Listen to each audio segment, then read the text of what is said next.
प्यारे बच्चों, मेरा अहोभाग्य पाठ का प्रारंभिक भाग हमने अगले अंक में पढ़ा था।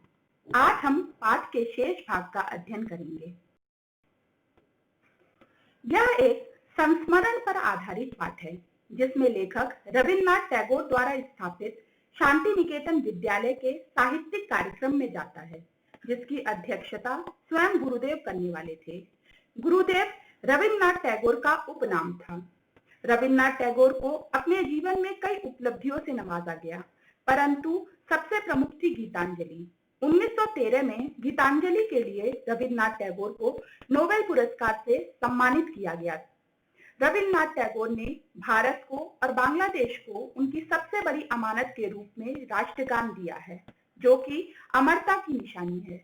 हर महत्वपूर्ण अवसर पर राष्ट्रगान गाया जाता है, जिसमें भारत का जनगण मन और बांग्लादेश का आमार सोनार बांग्ला है।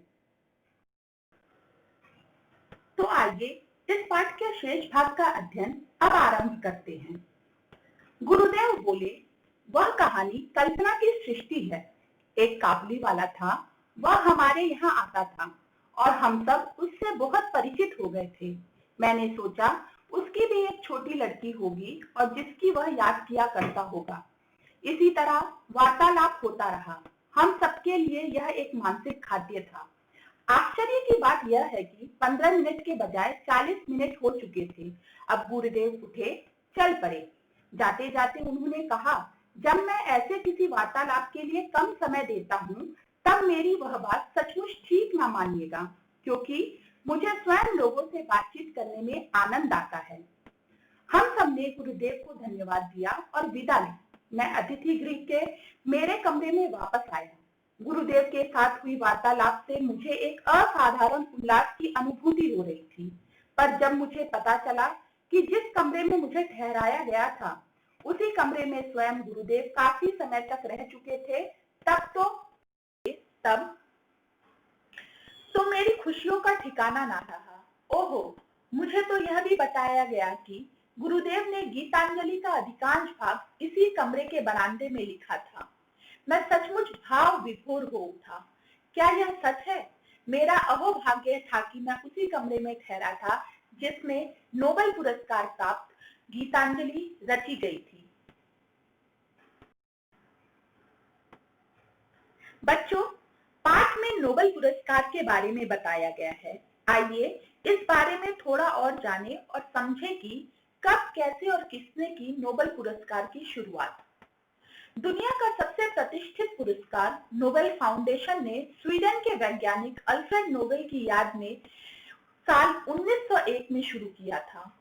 अल्फ्रेड नोबेल एक महान वैज्ञानिक थे। इन्होंने जीवन में करीब 355 आविष्कार किए थे। इन्होंने ही 1867 में डायनामाइट की खोज की थी।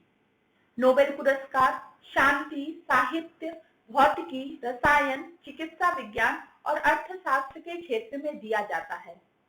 दिसंबर 1896 में उनकी मृत्यु से पहले अल्फ्रेड नोबेल ने अपनी संपत्ति का एक बड़ा हिस्सा एक ट्रस्ट को दान कर दिया था।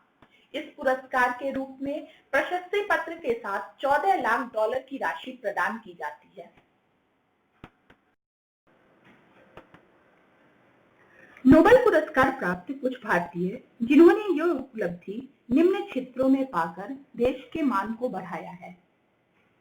रविन्द्रनाथ टैगोर 1913 में नोबेल पुरस्कार पाने वाले पहले भारतीय थे।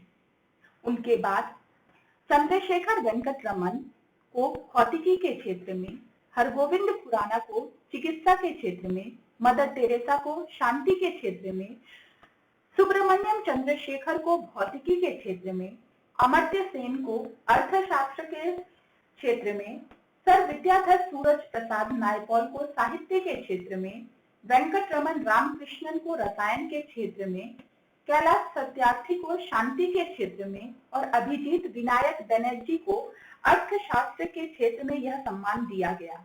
बच्चों, आज हमने इस पाठ के माध्यम से नोबेल पुरस्कार और इससे सम्मानित भारतीयों के बारे में जाना। आशा करती हूँ कि आपने इस पाठ को अच्छे से सुना और ज्ञान प्राप्त किया। धन्यवाद।